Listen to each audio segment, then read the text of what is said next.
আসসালামু আলাইকুম। প্রচণ্ড দাঁতের ব্যথায় কিছু খেতে না পেরে আজকে আমি একটা স্যুপ রান্না করার চেষ্টা করছি। প্রথমে আমি চুলাটাকে জ্বালিয়ে দিলাম। এবারে আমি 2 কাপ পরিমাণ পানি মিশিয়ে দিচ্ছি, কারণ আমি ছোট্ট 1 প্যাকেট স্যুপ নিয়ে এসেছি। 1 প্যাকেট স্যুপের জন্য 2 কাপ পরিমাণ পানি যথেষ্ট। পানিটাকে আমি প্রায় মিনিট 2 ধরে জ্বালাতে থাকবো। মোটামুটি এটা যখন একটু হালকা গরম হয়ে যাবে, এর মধ্যে আমি স্যুপের প্যাকেটটা ছেড়ে দিচ্ছি।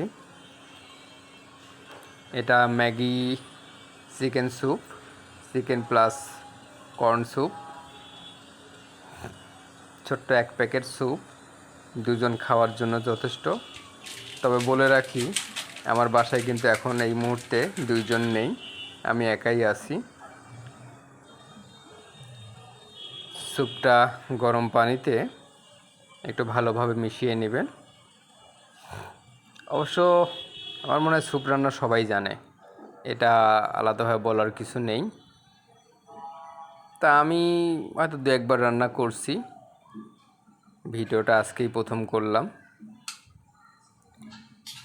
এবারে মিক্সডের মধ্যে আমি একটি ডিম আগে থেকেই ফেটিয়ে রেখেছিলাম, ডিমটা আমি ছেড়ে দেব।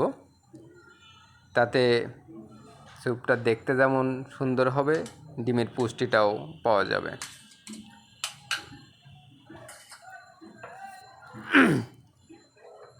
ডিমটা স্যুপের মধ্যে সুন্দর করে মিশিয়ে দিই।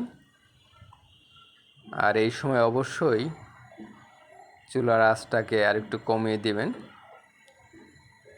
তাহলে এটা আস্তে আস্তে গাঢ় হয়ে যাবে।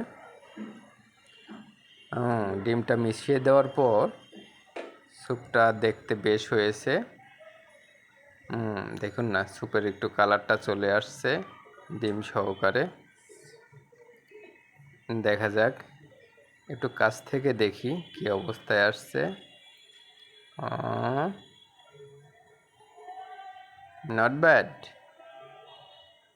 বাহ, গন্ধটাও আসছে সুন্দর। Chicken plus corn soup.